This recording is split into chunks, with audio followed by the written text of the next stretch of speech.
Welcome to Unleashed, where MMA icon and power wrestling titan Dan the Beast Severn and Eric Carroll deliver a knockout punch of raw, unfiltered talk. Unleashed. Gear up. Gear up. It's beast mode. Missy, it's Dan Severn. I think we've been on some shows together somewhere along the way, but some people don't recognize me with the white hair, the white mustache now. But I always tell them that was called. I would recognize you anywhere. I think the last time we worked was I think it was in the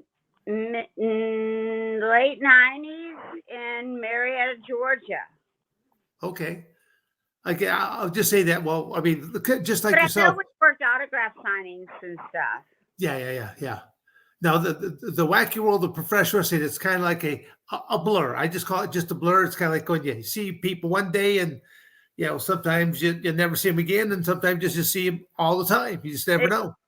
Yeah, I used to run into Jim Neihart at the airport all the time when I worked in WCW and he was in WWE, and it got to the point that it was like, we got to stop meeting like this. I mean, I was walking down the airport one day, and all I saw was Zubaz and a Halliburton briefcase, and somebody over, this was back before cell phones, and he was over on a phone, and I knew it was one of the boys. I didn't know who it was, but I walked up, and I'm like, and I look, and it's Jim Neihart. And ever since then we kept seeing each other. Like every week we'd see each other at the airport somewhere. Yeah, would you say Zuba pants, a fanny pack, a roller board, a roller bag? Yep. It's a wrestler. At least in the 80s, 90s, you did. Missy, that's still me to this day. Minus the Zuba pants. Yeah. Now they have training wheels, though. Missy, you was a fan of the fanny packs as well? Oh yeah. I never had one, but yeah, I like them. I want one. I want one of the new ones that go across the body. Shoulder. Yeah. I think well, just something that the convenience was you had everything in it. All you do is just grab the fanny pack. You had your wallet, your IDs, your passports, keys, your gizmos. Your pain relievers, your phone. Well, now phone. You can put.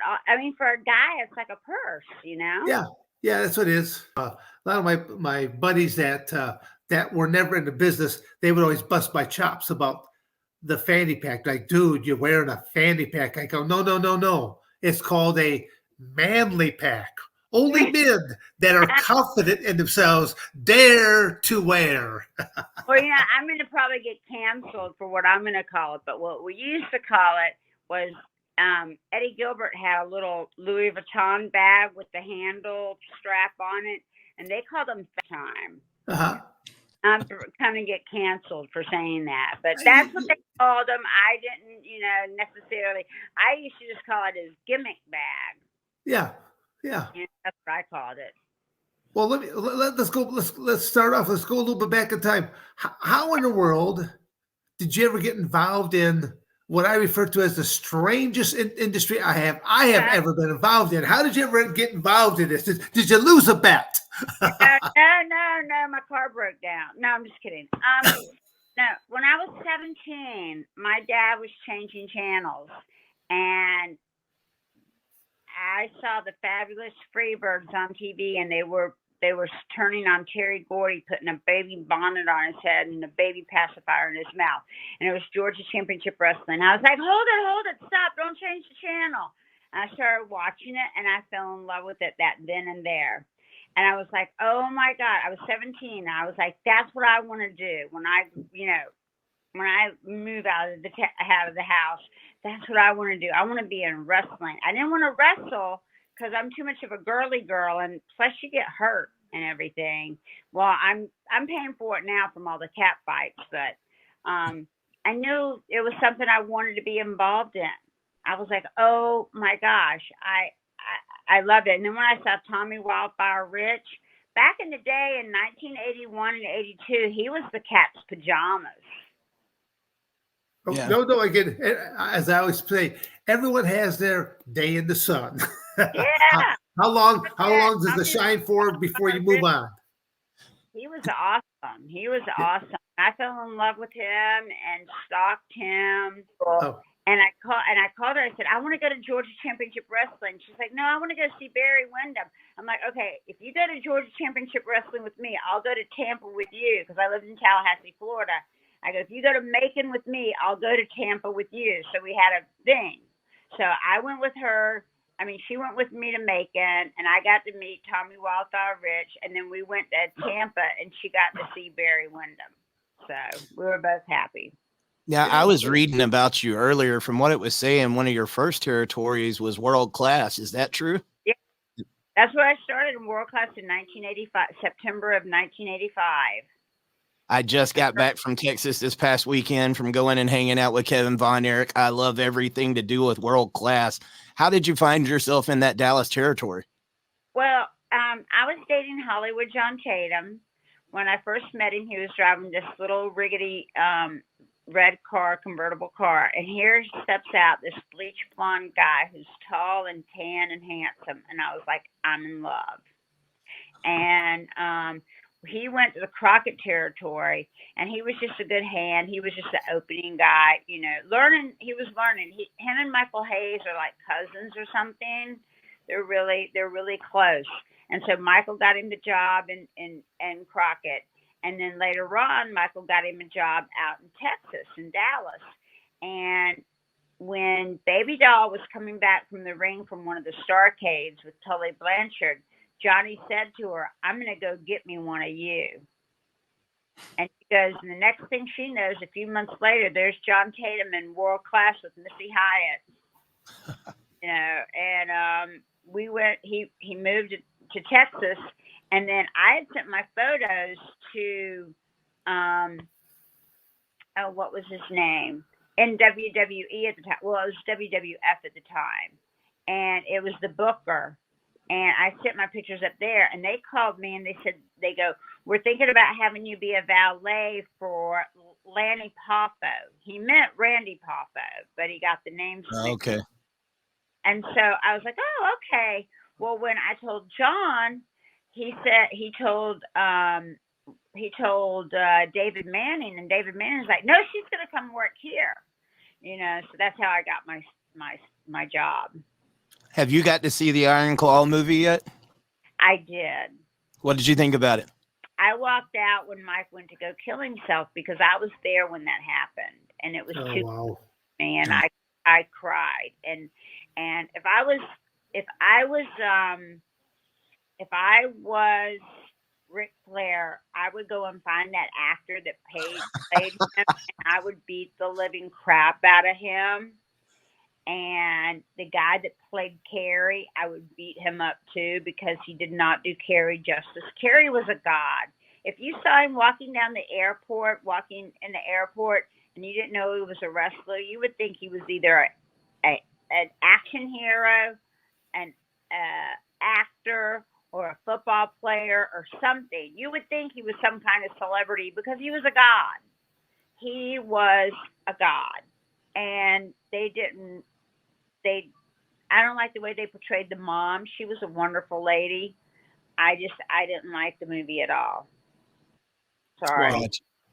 Yeah, What was that? I've not had a chance to see it there yet. So, I mean, it was, Eric's been telling me all about it. In fact, that he was able to go down and visit right with, a couple of Von Erichs. That was something. So, Yeah. Yeah. What was that territory like, Missy? I get to hear all the stories, but I would love to have experienced the Sportatorium. Yeah, and the Sportatorium's not there anymore. It's so depressing.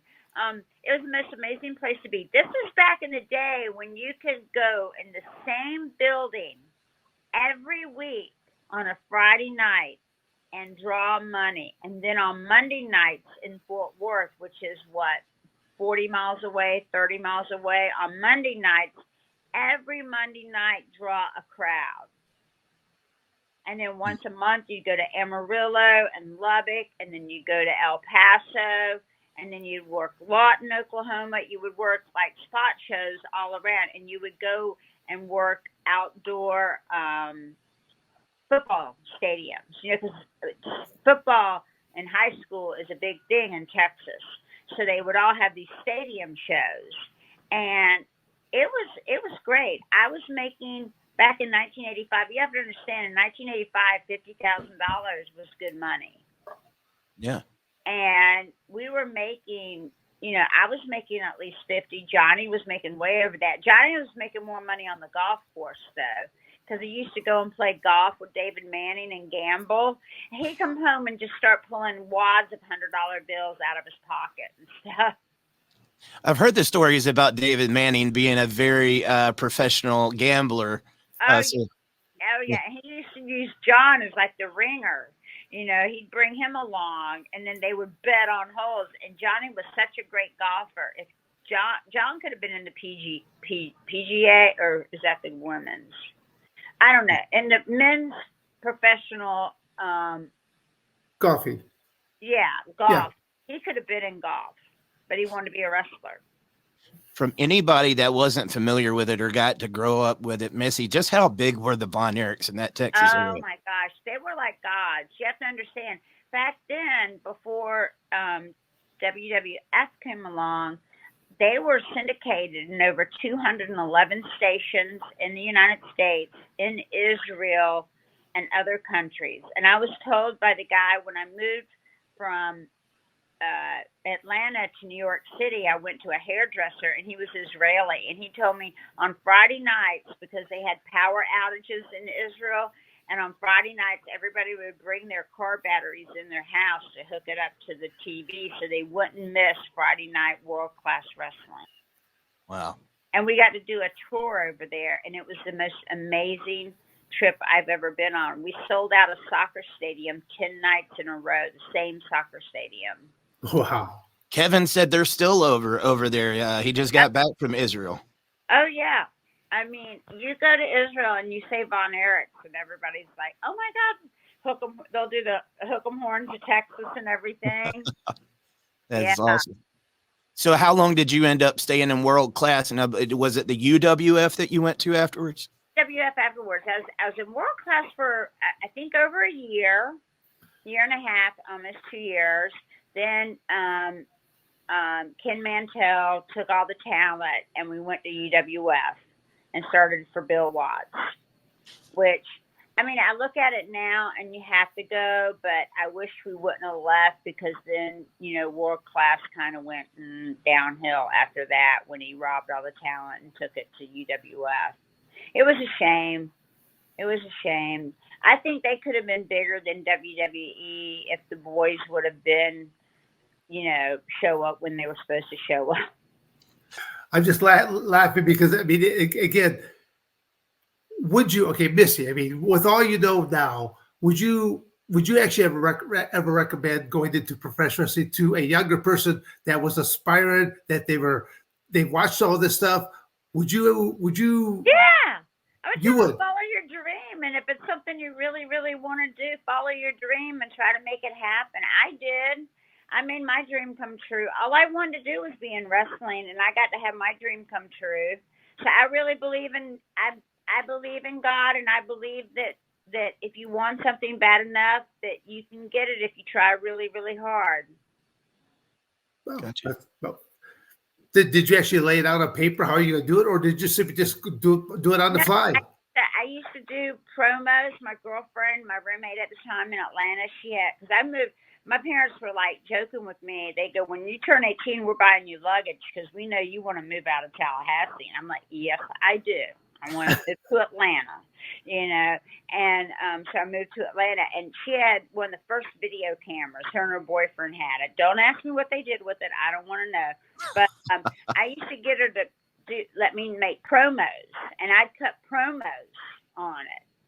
And rewatch them and stuff and go, "Oh, I can do better than that. I can do better than that." So, I practice doing promos and stuff. Do you still have a home down in Florida? Yeah, that's where I live. I moved back to Tallahassee about, it's been over 15 years ago. My dad passed away, and I didn't want my mom to live alone because they were married almost 65 years. And so I moved in with my mom, and she was the best roommate. And we lived together until she passed away about 7 years ago. And I ended up buying my parents' retirement home, and that's where I live now. Yeah. No, it's well, again, Florida has always been a haven for wrestlers in the first place. No state tax, only federal tax. So right. Yeah, so to me, it's like good. I think probably one of the best territories should have been Florida because so much talent actually live there on a year-round basis. Yeah, well, Dusty stole all the talent and went to Crockett back in the early 80s. So they never recovered after that. So that's what I was going to ask. You never did anything with championship wrestling from Florida? They did. I did something for them. I did little commercial things for them one time because they had came up. It was either when I was working for Crockett or I forget who I was working for, but I remember it was like maybe it was Kevin. Oh gosh, I can't remember. I really can't remember. But I remember doing things like, hey, on Saturday mornings I watch, Florida Championship Wrestling. You should too, or something like that. I did little promos for them. Gotcha. Time ago. So what was it like working for Fritz Von Erich? I got to ask that before we get away from world class. Man, he paid honestly, like where you were at on the card, that's how you were paid. And if you drew the money, you drew the house, you got paid. And I was always paid very respectfully and very honest, unlike a lot of other promoters. Bill Watts. Well, that was my next question. I was going to ask you about Cowboy Bill Watts. So it seems like there might be a story there. Can you tell us about it? Oh my God. Bill Watts was like, he didn't like me. Mainly, I think, because I'm Jewish and he's an anti-Semite, and I hate saying that. But he said that to Paul Lee. He said Paul Lee got him on video recording talking about bad Jew, or whatever else he said. I don't know all the stuff that he had said.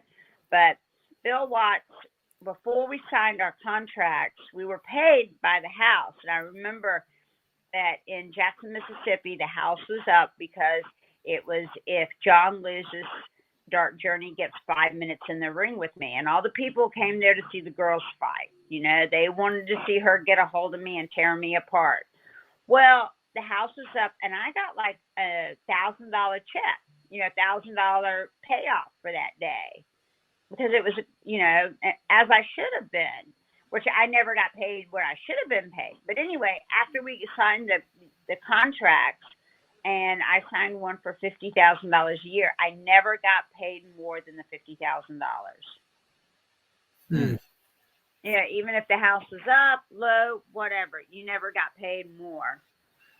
So I guess one thing that came out of that, from what I was reading, is that where you met your previous spouse, Eddie Gilbert. Yeah, I met him there. How did that end up happening? That was the worst mistake.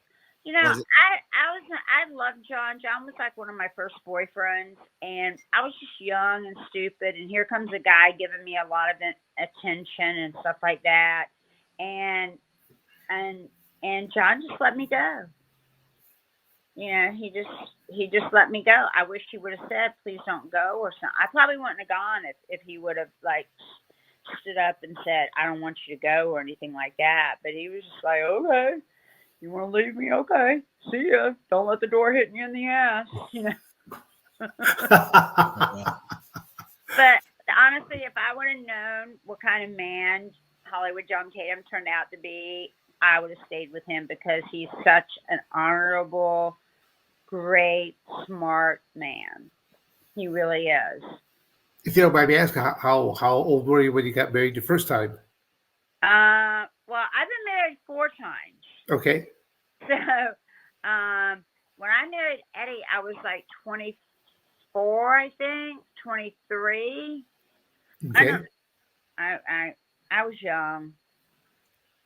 Well, again, I think that's prematurely. I think lots of young people tend to get married and they don't have the true understanding of what life is all about, what marriage is all about. I mean, I have 5 children myself, and of which 3 of them are married right now and starting their own families. And so I was the one that did the little birds and the bees conversations. It was kind of comical with Pops, especially because I did a little bit different version with the boys than I did with the girls. And Right. and then when they decided to get married, it's like, okay, let's go back behind that woodshed again. Let's talk about marriage, because it's not all what it's cracked up to be. The movies tend to over exaggerate. It's not always going to be rainbows You and know what it is? When you're 22, 23 years old, you think you know everything, and you don't know nothing. Right. You know, when I was 16 and 17, I thought I knew everything. But I had to tell my mom when I turned about 30, I think I told my mom, I was like, Mama, I got to apologize to you. I didn't know anything. You're the smartest person I know, you know. And I remember telling my dad that when I got older. I was like, Daddy, there's no one smarter than you. You know, I had to eat it and bite the bullet and tell him, you know, and apologize to him. So. No, I think any child that grows up to be something, I think they go back to tell mom or dad, I'm sorry for making your life a little, miserable at some point in time, because Yeah, I know I gave my mom gray hair and high blood pressure and everything else. That's why I don't have any children. My mom always wished that I would have a child like me, and I think she was scared to have a child like me. Was that a wish, or was that a curse that she was trying to say to you? Yeah. And I'm like, oh my God, if I'd have a child like me, I'd be like, you know. So thank God I didn't have any children. And plus, I would do my craziness would be onto it. You know, I wouldn't want to do that DNA to another child, the craziness to another child, you know. So now we hear a lot from the wrestlers that it's hard having that family and that marriage while on the road because they spend so much time apart. I mean, yours was a little bit different. You was married to somebody inside of the business. Yeah. Did that make it any better, or did it make it more difficult? It made it worse because when me and John were together, it was totally different because me and John were like a team. But Eddie and I, like when he was on the booking committee for WCW, he never ever would suggest me or say I could do this or say I could do that or whatever. And they were kind of, I was like a baby face with the Steiners, and it kind of had ran its course. If it wasn't for Jim Ross is the one that said, Missy ought to be an announcer with me, you know, and do the interviews and stuff like that. It was Jim Ross that saved my career at WCW and had me there. And once Jim Ross left, then I had to deal with people like Eric Pissoff and some other people. And, you know, my life was never going to be the same. So. Yeah. So we talked about Fritz. We talked about Bill Watts. Tell us about Eric Pissoff, as you put it. Well, he's a liar. And the only reason why I'm alive today is because I'm going to wait until he dies so I can piss on his grave. All right. Yeah. Every week on his podcast, he says something nasty about me, calls me names, says a lot of stuff to me because I sued WCW and sued him for wrongful termination, equal pay.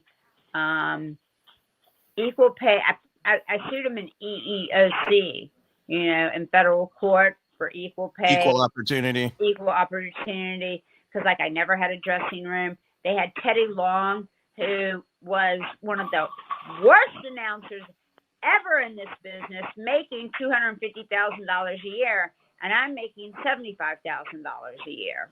Wow. My hotline made the company alone 1 year over $500,000. Oh, wow. The company. My calendar in 94 sold more calendars than the Dallas Cowboy cheerleaders. It was the #1 sold calendar in the calendar world or whatever. And, you know, and I got $18 for it.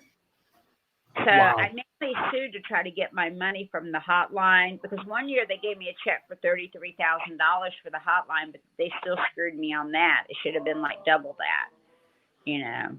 Now, Missy, I'm not trying to tell any of our ages on here, but I know we got a lot of like the younger generation that listens to these podcasts to hear the stories. Can you explain to them what a hotline was and what kind of Oh money my was God, yeah, that's associated with it? true. Yeah, it's kind of like when I do living history and I have a typewriter and kids look at it and they're like, is that like a they look at it like they're mesmerized at a typewriter. I'm like, that's a precursor to your laptop, okay? Because they don't know what it is.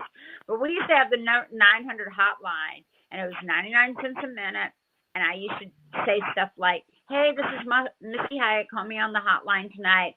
I have stories about whoever. Like one time I said, it was so funny. It was the Bruce cruise. They had a cruise going on. I said, this is Missy Hyatt. Call me on the hotline. I'll let you know which married wrestler is going to be taking his wife or his girlfriend on the cruise. Right? It was just I just said it as a joke because I wasn't ever going to stooge off any of the boys because I felt like I was one of the boys. But I had Rick Steiner come up and yell at me because his wife was pregnant at the time and I guess wasn't going, and he yelled, and I'm like, dude, it's a work. Yeah. Yeah, well, when it's it comes, like it's a work. Yeah, when you get to those hotlines, all that kind of stuff, I mean, you're just trying to spice it up so that more people are going to call in. So it's about like the National Enquirer and get ideas from that, or magazines, TV show. I get ideas, and I would say like, oh, Brian Pillman had so many girls. When Brian Pillman got hurt, and the one girl that was bringing him breakfast stayed too late, and the girlfriend that was bringing him lunch, they got into a fight in a yard, and the police were called. I used to make up so many stories. But it was a funny story. I mean, nothing was ever malicious or anything bad. And my hotline, made a lot of money. And their world champion Sting's hotline was like nothing compared to my hotline. Because people wanted to know gossip. They wanted to know what was going on. And then I tell them what I was doing in my life. Like, oh, last night we went to the premiere of Under Siege, and Steven Seagal kept staring at me. Oh, he's so ugly. Stuff like that. Yeah. Behind the scenes, what goes on in the life of Missy Hyatt, Exactly. Yes. And so that's what I would do. And it made a lot of money. And, I at least paid for my existence, 300-fold by being there. And then Eric fired me. And it was all because he was friends with Jason Hervey, an ex-boyfriend of mine, and because I broke up with Jason. But what he doesn't understand is Jason was a liar and a cheat. And that's why I broke up with him, because he lied to me and cheated on me. And then Eric, thinking that he's going to get into Hollywood, or he had some kids, he had this game called Kids Team Challenge or something. And he came out to LA. I let him stay at my home, let him drive my Corvette to go around to try to sell this kid show because he was worried that he was going to get fired from WCW. And then the next thing I know, he's my boss. And because he was up Jason Hervey's ass, that he fired me. Wow. Yeah. And he made it sound like, oh, I threw a fit because Sherry Martel was coming in to work there. And I was like, he doesn't understand is that me and Sherry were good friends, and I knew she was coming to work there before he told me. And I asked him, I said, can I go down to the power plant and learn how to take some bumps and learn how to move and maybe work a program with her? No. Oh, Okay. Yeah, it would have made perfect sense for the two of you to do some type of program. Yeah. I mean, and he had me manage the nasty.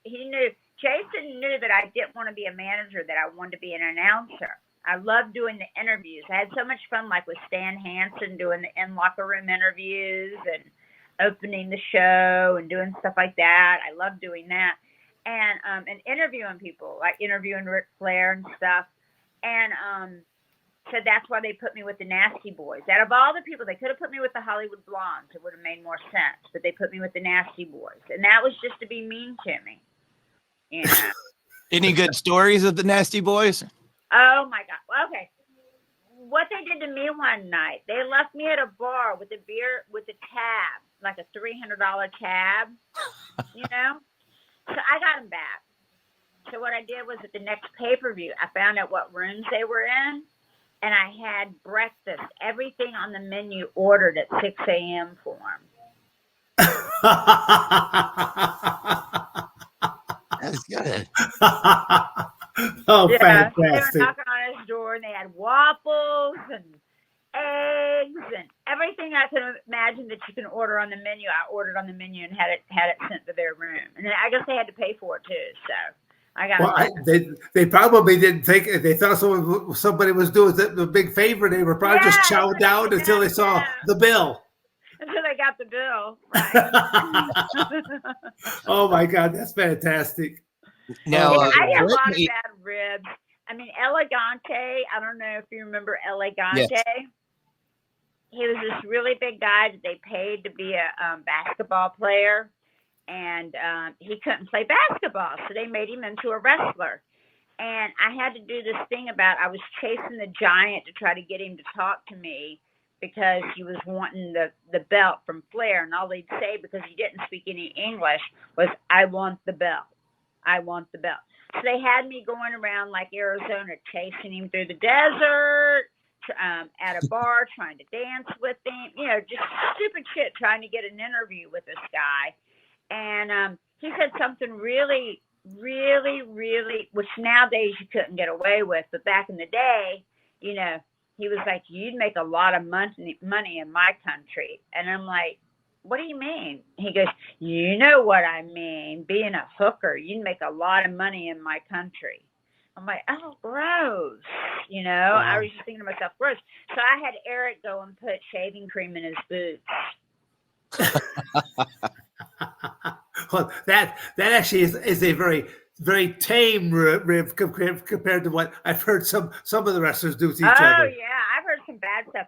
Like I came out one time and they had put locks on my windshield wipers, and it was okay until I didn't even know someone put locks on my windshield wipers until it started to rain, and I turned them on and it was like clank, clank, clank, clank, clank, clank. Oh man. And then another time, I don't know who did it. I think it was Terry Gordy, but I'm not sure. But I had my duffel bag, and they padlocked a folding chair to my duffel bag. And I remember, and this is when I was managing the Nasty Boys. It could have been one of the Nasty Boys, I'm not sure. But they folded. So I remember I was trying to get from like Shreveport to Dallas back to Atlanta, and so I put my duffel bag on the thing that got, the radar, whatever, and put it on there with the folding chair, and folded up the chair and put it on there, and it went through the machine, and I got it. And so I get to the gate, and the gate was full, so I just opened up the chair and sat in it because I was like, I got a folding chair. Why not use it? So they're like, this lady, she comes prepared here. She's got her own chair.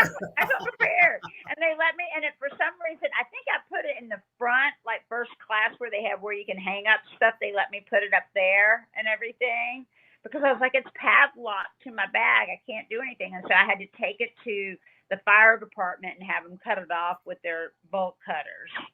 Oh, but yeah, I had a lot of ribs done to me.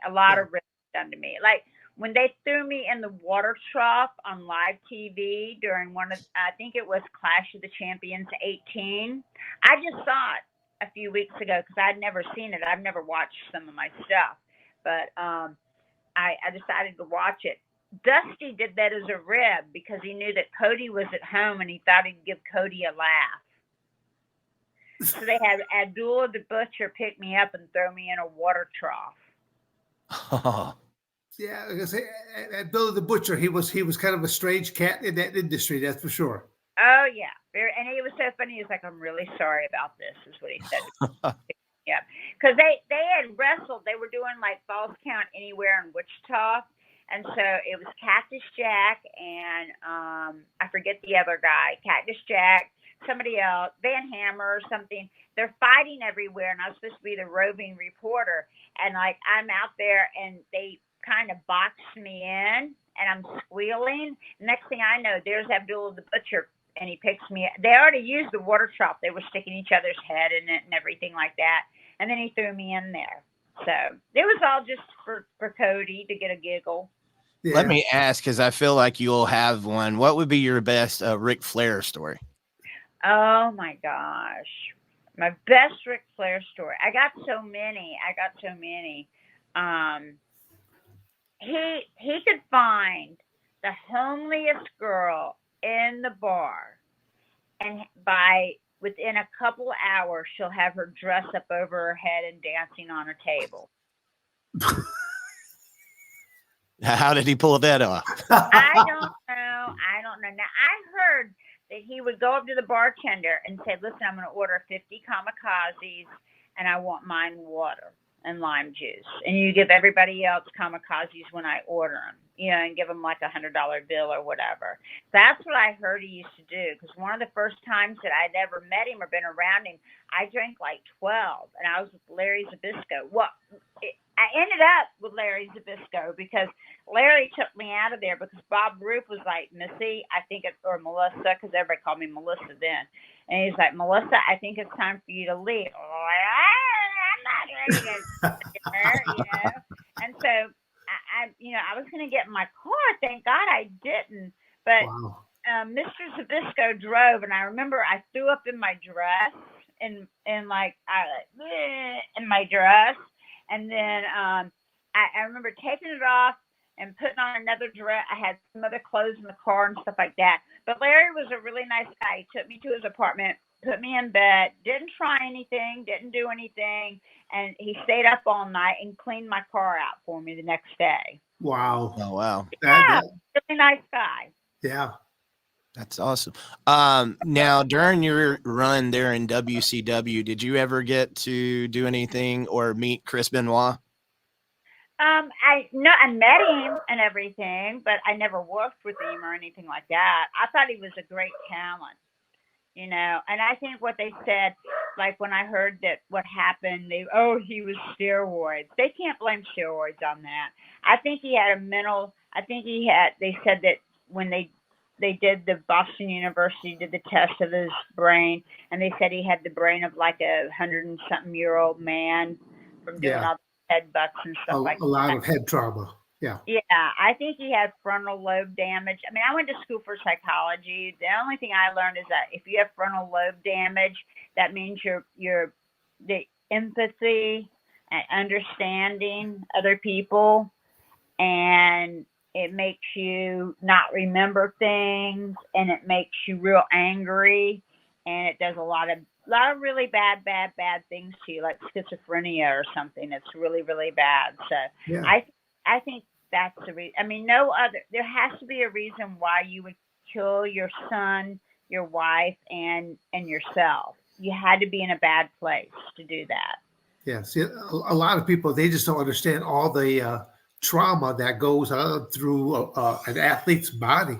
I mean, they all think it's because they all say it's fake, but I go, no, don't ever use the word fake, because you can't disprove gravity. Whatever goes up is going to come down. It's like, I was never trained as a wrestler, and me and Dark Journey and me and Sunshine got in there. And if you look on any of the YouTube stuff, it looks like we're killing each other. And you know why? Because we were. We didn't know what we were doing. We were told to go out there and fight. I mean, I'd go out there and cover myself up, because she'd be kicking the crap out of me, and I would just cover myself up. I had all my teeth cracked. I had my nose broke. I've had my thumb broke, my knee twisted. I mean, I got my scans of my back and my neck. I need 2 new shoulders. I have 3 areas in my back that are broke that won't heal. They want to put a plate and screws in my neck. All this is because I was getting thrown into turnbuckles and not knowing how to take a bump. Yeah. And granted, if somebody would have told me when I was 24 doing it, hey, when you turn 60, you're going to be in a lot of pain, I'd be like, yeah, whatever. You not to worry, because you're on that wonderful professional wrestling health and medical benefits program, right? Oh yeah. Yeah, that's what I always tell people. It's like it's kind of ironic, because I had a friend of mine that he owned his own industry, and I even asked him, I said, can a professional wrestler actually get health benefits? And he did not know at the time. He started exploring this. He goes, no, you can't. He goes, that's one industry that they will not underwrite because it's been so many. I guess so many guys have pulled things in the past where they were hurt, and they would stay out of commission for maybe up to 2 years, and just when their benefits are about to run out, Lord have mercy. Oh yeah. You know, they're back, they're healed, and the whole time they've been out hunting, fishing, doing all kinds of stuff. But even Lloyd's of London will underwrite a cargo ship load of dynamite going through enemy cargo, but they won't underwrite a professional wrestler. That's the irony to all this. I've heard that. I've heard that Lloyd's of London will not write professional wrestlers. I heard that. They'll insure anything.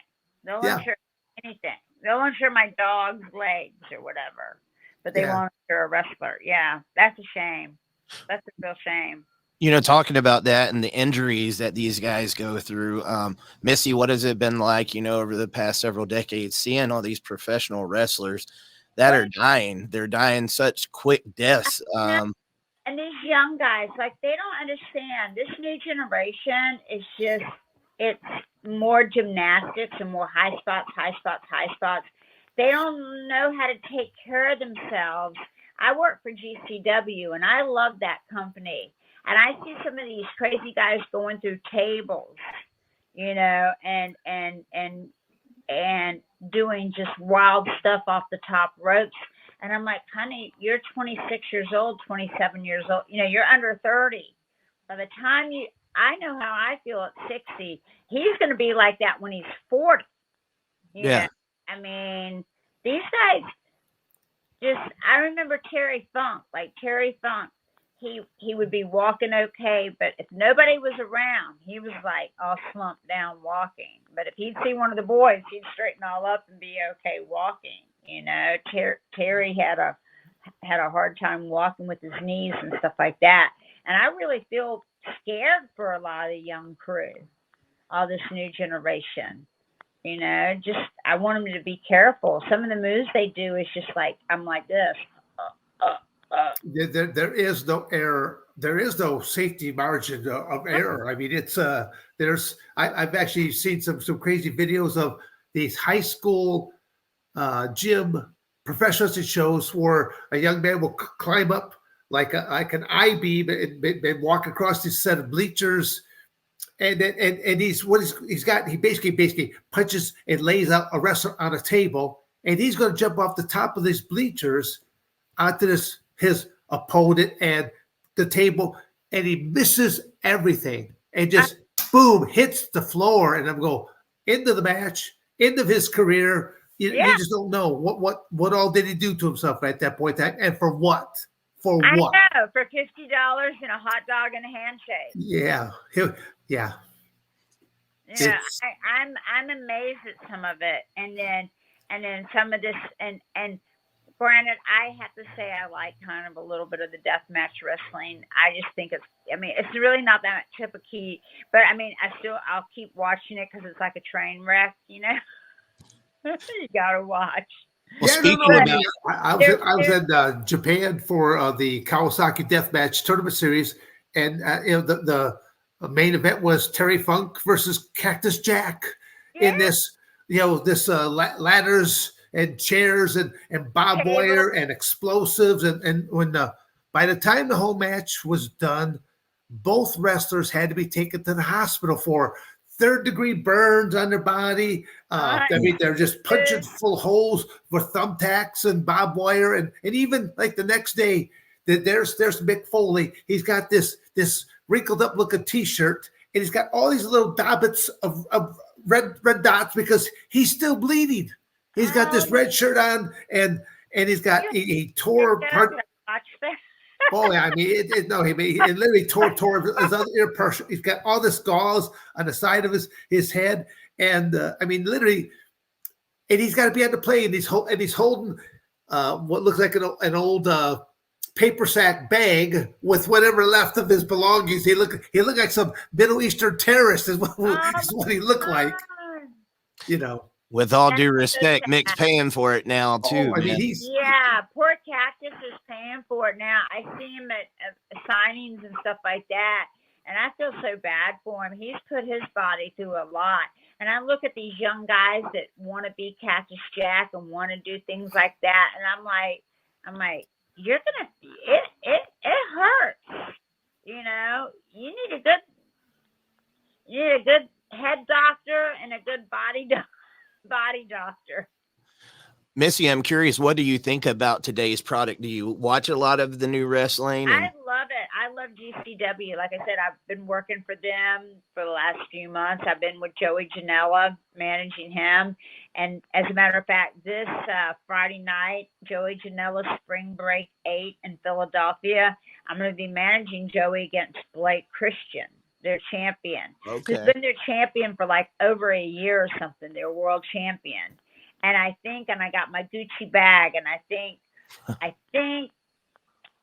Joey's gonna win this weekend.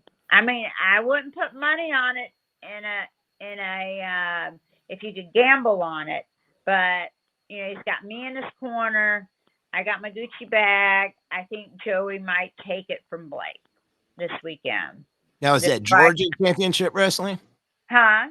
Is that a Georgia? No, Game Changer.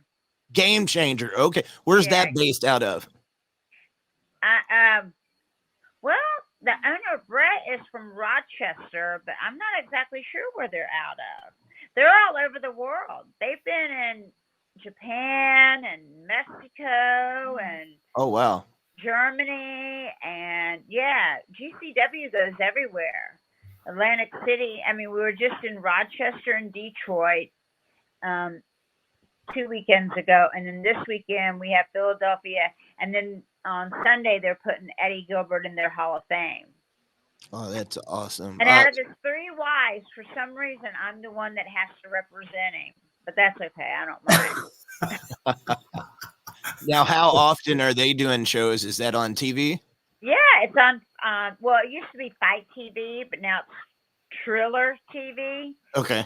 You know, and you can get Friday, Saturday, and Sunday. Their stuff is awesome. Their stuff is really, really awesome. I think it's better product than WWE or AEW because they have storylines that really make sense. Because for some reason, a lot of AEW and WWE storyline, I don't understand. I'm old school, so I like storylines that take a long time. You know, that go on for a few months and everything like that. I don't like stuff that they shoot an angle, you know, the first hour, second hour they have a match, and the third hour they blow it off. Yeah, no. You'd rather tell a story over time. It gets more fans invested into it. Yeah.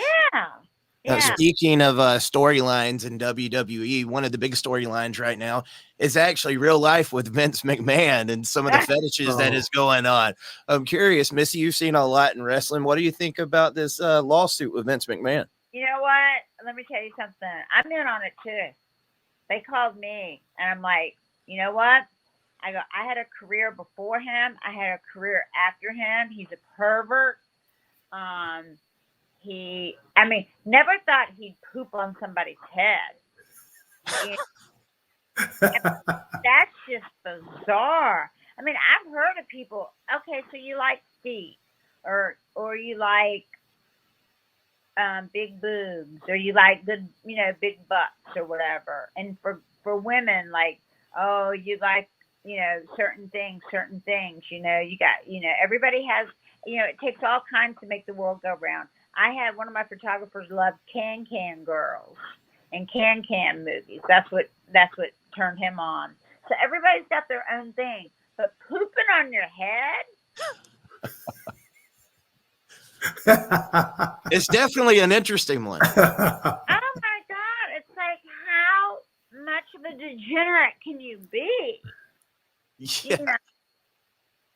Yeah, for sure. I think this is going to get more interesting as time goes by with those headlines. Do you pay more for sex in NDAs than he did for WCW. That's true. That is true. That's crazy how cheap he got WCW.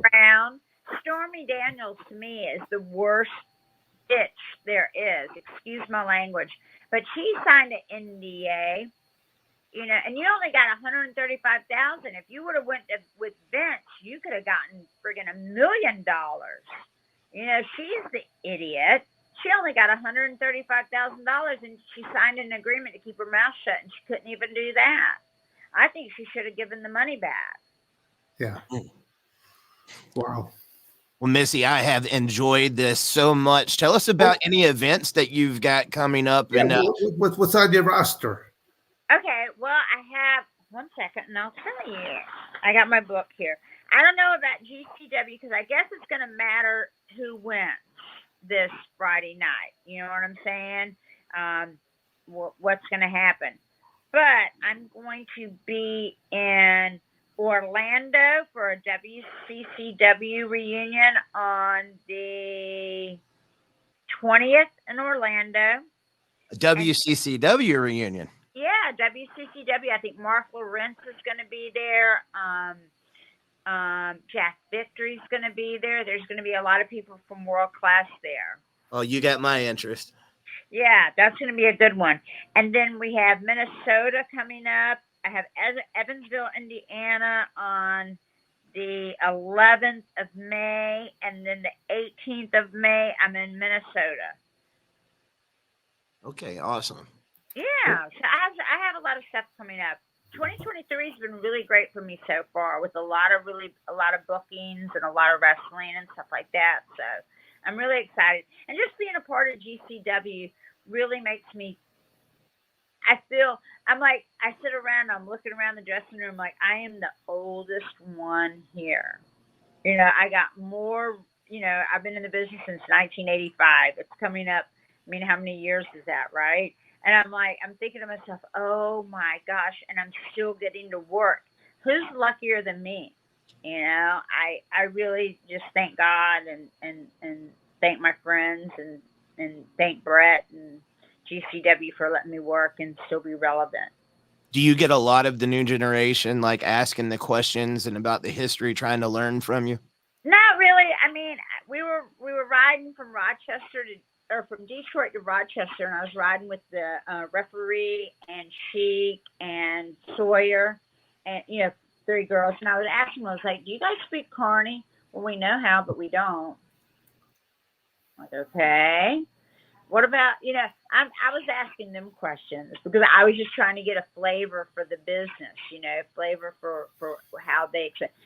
Poor Sawyer Rex, she broke her hand in Rochester and had to have surgery on her hand.